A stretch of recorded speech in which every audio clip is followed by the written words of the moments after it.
Hello friends, நான் தான் உங்கள் சும்மா பேசுகிறேன். அதாவது இந்த வீடியோவில் எதை பற்றி பார்க்க போகிறோம் அப்படின்னா, வரக்கூடிய குரு பயிற்சி. அதாவது 2025 மே மாதம் குரு பகவான் பயிற்சி ஆகிறார். இந்த குரு பயிற்சியால் யாருக்கெல்லாம் குபேர யோகம் உண்டு அப்படின்றது தான் இந்த வீடியோவில் டீட்டெயில்டாக பார்க்க போகிறோம். அது என்னங்க குபேர யோகம் அப்படின்னா, இன்றைய காலகட்டத்தில் யாரெல்லாம் பெரிய கோடீஸ்வரர்களாக இருக்காங்க அப்படின்னு பார்த்தீங்கன்னா, அவங்களுக்கு முதன்மையானவர் குபேரர் தான். இன்றைய காலகட்டத்தில் எவ்வளோ பெரிய கோடீஸ்வரர்களாக இருந்தாலும் சரி, குபேரனுக்கு நிகர் ஆகவே முடியாது. உலகத்தில் முதல்ல இருக்கக்கூடிய பெரிய கோடீஸ்வரன்னா அது குபேரன் தான் சொல்லணும். ஸோ அந்த குபேர யோகம் அப்படிங்கிறது மிகப்பெரிய லெவலில் செல்வந்தர், மிகப்பெரிய லெவலில் கோடீஸ்வரர் யார் ஆக முடியும் அப்படின்றது தான் முக்கியமான விஷயம். அது பார்த்தீங்கன்னா குரு பகவான் மட்டும்தான் அந்த லெவலுக்கு பெரிய செல்வத்தை கொடுப்பார். ஏன்னா குரு தான் ஜோதிடத்தை பொறுத்த வரைக்கும் தனக்காரகன். ஸோ குரு பகவானுடைய சப்போர்ட் இல்லாமல் ஒருத்தர் கூட பெரிய லெவலில் செல்வந்தரோ கோடீஸ்வரரோ ஆக வழியே இல்லை. ஸோ இப்போ இந்த குரு பகவான் இந்த குரு பயிற்சியால் யாருக்கெல்லாம் மிகப்பெரிய லெவலில் கோடீஸ்வரர்களாக உருவாகிறதுக்கு வாய்ப்பு இருக்குது அப்படின்றது தான் இந்த வீடியோவில் டீட்டெயில்டாக பார்க்க போகிறோம். அதாவது முதல்ல குரு பகவான் ஏன் நிறைய பணத்தை கொடுக்குறார் அப்படின்னா, குரு பகவான் தான் பணத்துக்கு முக்கியமான கிரகம். ஏன்னா ஜோதிடத்தை பொறுத்த வரைக்கும் தனக்காரகன் பகவான் தான். ஸோ தனம், ஒருத்தருக்கு கையில் பணம் வேணும் அப்படின்னாலே ஜாதகத்தில் குரு நல்லா இருக்கு. ஏன்னா சுக்கிரன் நிறைய பேர் பணத்துக்கு முக்கியமான கிரகம் அப்படின்னு சொல்லுவாங்க. ஆனால் சுக்கிரன் பணத்தை விட சுகபோகத்துக்கு தான் முக்கியமான கிரகம்.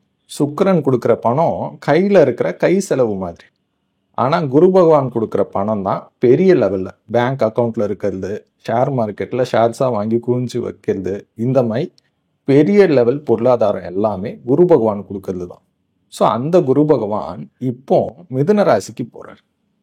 அடுத்து ஒரு ஆண்டு காலம் மிதுன ராசியில் இருக்கும்போது யாருக்கெல்லாம் பெரிய லெவலில் பணத்தை கொடுப்பார், பெரிய லெவலில் செல்வந்தர் ஆக்குவார் அப்படின்னு பார்த்தீங்கன்னா, முதன்மையானது மேஷராசி சொல்லலாம். காரணம் என்ன? மேஷத்துக்கு 3ஆம் இடத்துல தான் குரு இருக்கார். எப்படி சப்போர்ட் பண்ணுவார் அப்படின்னா, 3ஆம் இடத்துல இருந்தாலும் அவர் எங்கே பார்க்குறாருன்றது ரொம்ப முக்கியம். அவர் பார்க்கறது மேஷராசிக்கு பாக்கியஸ்தானத்தை பார்க்குறாரு. ஸோ பாக்கியஸ்தானத்தை குரு பகவான் பார்த்துட்டாலே நம்மளுடைய வாழ்க்கையில் முன்ஜென்ம நம்ம செஞ்ச நல்ல வினைகளுக்கு உண்டான பலாபலன்கள் நம்ம கையில் கிடைக்கும். அந்த மாதிரியான காலகட்டங்களில் தான் நம்ம இருப்போம். ஸோ அதனால் பாக்கியஸ்தானத்தை குரு பகவான் பார்க்குறாரு. அது மட்டும் இல்லாமல் மேஷராசிக்கு இது சகாய குரு. ஸோ அதனால் நீங்கள் எந்த முயற்சி எடுத்தாலும் சரி, குரு பகவான் முழுக்க சப்போர்ட் பண்ணுவார். ஸோ அதனால் கொஞ்சம் முயற்சி எடுத்தாலே மிகப்பெரிய லெவலில் கோடீஸ்வரர்களாக உருவாகிறதுக்கு அதிக வாய்ப்பு உண்டு. அதுக்கு அடுத்தது யாருக்குங்க அப்படின்னா, கண்டிப்பாக ரிஷபராசிக்கு சொல்லலாம். ஏன்னா ரிஷபத்துக்கு குரு பகவான் தனஸ்தானத்தில் 2ஆம் வீட்டில் இருக்கார். அதாவது தனஸ்தானத்தில் தனக்காரகன் இருக்கிறது மிகப்பெரிய ராஜயோகம். ஸோ அதாவது குரு பகவான் ஆல்ரெடி பணத்தை கொடுக்கக்கூடிய முக்கியமான கிரகம். அவர் தனஸ்தானத்தில் இருக்கிறது இன்னும் சிறப்பு. சில பேர் கேட்கலாம், ரிஷபத்துக்கு பார்த்தீங்கன்னா குரு நல்லது பண்ணாது, குரு அஷ்டமாதிபதி அப்படின்னு சொன்னால் கூட, ரிஷபராசிக்காரங்க யாரெல்லாம் மிகப்பெரிய கோடீஸ்வரர்களாக இருக்காங்களோ அவங்க ஜாதகத்திலலாம் எடுத்து பார்த்தீங்கன்னா குரு பகவான் நல்லா இருப்பார். ஏன்னா அவர் அஷ்டமாதிபதி மட்டும் இல்லை, ரிஷபத்தை பொறுத்த வரைக்கும் லாபாதிபதியும் குரு பகவான் மட்டும்தான். ஸோ அவர் நினச்சாதான் லாபமே வாழ்க்கையில். ஸோ அதனால் ரிஷபராசிக்கு தனஸ்தானத்தில் இருக்கக்கூடிய குரு பகவான் மிகப்பெரிய லெவலில் கோடீஸ்வர யோகத்தை கண்டிப்பாக கொடுப்பார். ஸோ அதில் கொஞ்சம் கூட டவுட் வேண்டாம். அதுக்கு அடுத்தது யாருக்குங்க அப்படின்னா, கண்டிப்பாக மிதுன ராசிக்கு. காரணம் என்ன அப்படின்னா, ராசியிலே குரு இருக்கார்.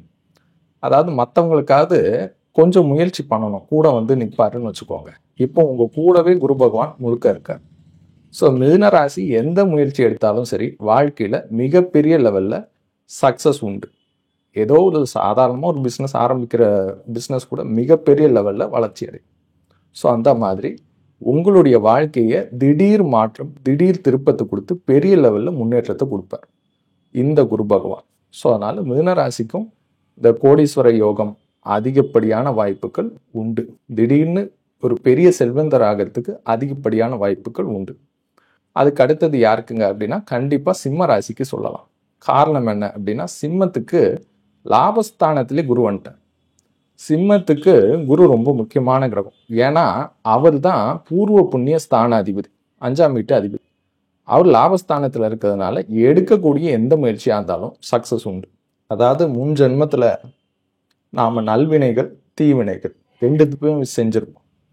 அதற்குண்டான நல்ல பலன்கள் எப்போ கிடைக்கும் அப்படின்னா, குரு பகவான் லாபஸ்தானத்தில் வரக்கூடிய காலகட்டம். குரு பகவான் இந்த மாதிரி நல்ல இடங்கள்ல வரும்போது தான் நம்ம வாழ்க்கையில மிகப்பெரிய லெவல்ல வளர்ச்சி ஏற்படும். ஸோ பூர்வ புண்ணிய ஸ்தானாதிபதி லாபஸ்தானத்துக்கு வர்றதுனால சிம்ம ராசிக்காரங்க எடுக்கக்கூடிய எந்த முயற்சியாக இருந்தாலும் வாழ்க்கையில் மிகப்பெரிய லெவலில் கண்டிப்பாக சக்ஸஸ் உண்டு. அதில் கொஞ்சம் கூட டவுட்டே வேண்டாங்க. ஸோ அதனால் கொஞ்சம் முயற்சி எடுங்க, மிகப்பெரிய லெவலில் கண்டிப்பாக சக்ஸஸ் இருக்குது. ஸோ இதை தான் குரு பகவான் சிம்ம ராசிக்கு கொடுப்பார். அதுக்கு அடுத்தது யாருக்குங்க அப்படின்னா, கண்டிப்பாக கன்னி ராசிக்கு கோடீஸ்வர யோகம் உண்டு. காரணம் என்ன அப்படின்னா, கன்னி ராசியை பொறுத்த வரைக்கும் தொழில் ஸ்தானத்தில் குரு பகவான் 1 வருட காலம் இருக்க போகிறார். தொழில் ஸ்தானத்தில் குரு பகவான் இருந்துட்டாலே போதுங்க, எடுக்கக்கூடிய எந்த முயற்சியாக இருந்தாலும் மிகப்பெரிய லெவலில் சக்ஸஸ் உண்டு. ஸோ அதில் எந்த குறையும் இல்லாததுனால கன்னி ராசிக்கு மிகப்பெரிய லெவலில் தொழில் ரீதியான வளர்ச்சிகள் கொடுத்து பெரிய லெவலில் செல்வந்தர் ஆக்கிறதுக்கு அதிகப்படியான வாய்ப்புகள் உண்டு. ஸோ இதெல்லாம் குரு பகவான் சப்போர்ட் பண்ணுவார். அதுக்கு அடுத்தது யாருக்கு அப்படின்னா, கண்டிப்பாக விருச்சிக ராசிக்கு சொல்லலாம். விருச்சிகத்துக்கு அஷ்டமத்தில் குரு இருக்கார். அஷ்டமத்தில் குரு இருந்தால் கஷ்டம் தானங்க கொடுக்கணும். அவர் எப்படி கோடீஸ்வரர்களாக உருவாக்குவாங்க, பெரிய செல்வந்தர்களாக ஆக்குவாங்க அப்படின்னு கேட்டிங்கன்னா, குரு பகவான் அஷ்டமத்தில் இருந்தால் கூட அவர் பார்க்குற பார்வைக்கு ரொம்ப பலன் அதிகம். ஸோ அப்போ குரு எங்கே பார்க்குறாரு அப்படின்னா, உங்களுடைய தனஸ்தானம் 2ஆம் வீட்டை பார்க்குறாரு. உங்களுடைய சொத்து 4ஆம் இடம், அதாவது சுகஸ்தானம் சொல்லுவோம். சுகஸ்தானத்தையும் குரு பகவான் தான் பார்க்குறாரு. ஸோ அதனால நிறைய ப்ராப்பர்ட்டிஸ் எல்லாம் வாங்குவீங்க. நிறைய வீடு, வண்டி வாகனங்கள், சொத்து சேர்க்க இதெல்லாம் வாங்கிறதுக்கு டைம் சூப்பராக இருக்குது. இதெல்லாம் முதல்ல வாங்கினோன்னா கையில் என்ன வேணும்? பணம் வேணும். அந்த பணத்தை கொடுப்பாரா அப்படின்னா கண்டிப்பாக கொடுப்பார். ஏன்னா தனஸ்தானத்தை குரு பார்க்குறாரு. வீட்டில் பொட்டி பொட்டியாக அடுக்கி வைக்க வேண்டிய வேலை தான் உங்களுக்கு. ஸோ அதற்கு ஏற்ற மாதிரி ஒரு நல்ல பெரிய வீடாக பார்த்துக்கோங்க. நிறைய பொட்டி வரப்போது அடுக்கி வச்சுக்கோங்க, சரிங்களா? ஸோ இந்த மாதிரி விருச்சிக ராசிக்கும் மிகப்பெரிய லெவலில் கோடீஸ்வர யோகத்தை குரு பகவான் கொடுப்பார். அதுக்கு அடுத்தது யாருக்குங்க அப்படின்னா, கண்டிப்பாக மகர ராசிக்கு மிகப்பெரிய யோகத்தை குரு பகவான் கொடுப்பார். ஏன்னா மகரத்தை பொறுத்த வரைக்கும் குருவுடைய 9ஆம் பார்வை அது ரொம்ப ஸ்பெஷல். குருவுடைய 9ஆம் பார்வை எங்கே பார்க்குது அப்படின்னா, மகரத்துடைய தனஸ்தானம் 2ஆம் வீட்டை பார்க்குறாரு.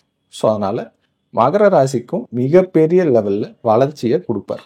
மகரத்தை பொறுத்த வரைக்கும் குரு பகவான் ரொம்ப முக்கியமான கிரகம். காரணம் என்ன அப்படின்னா, அவர் 12ஆம் வீட்டு அதிபதி, அதாவது விரையாதிபதியே குரு தான். விரையாதிபதி இப்போ தனஸ்தானத்தை பார்க்கறது மிகப்பெரிய ராஜயோகம். ஏன்னா யார் செலவு கொடுக்கணுமோ அவர் செலவு நிப்பாட்டிட்டு அவரே வருமானத்தை கொடுப்பார். ஸோ அப்போ மைனஸே ஒரு பெரிய ப்ளஸ் ஆகிடுது. ஸோ அதனால் மகர ராசிக்காரங்களுக்கும் இந்த 1 ஆண்டு காலம் மிகப்பெரிய லெவலில் செல்வந்தர் ஆகிறதுக்கு அதிகப்படியான வாய்ப்புகள் உண்டுங்க.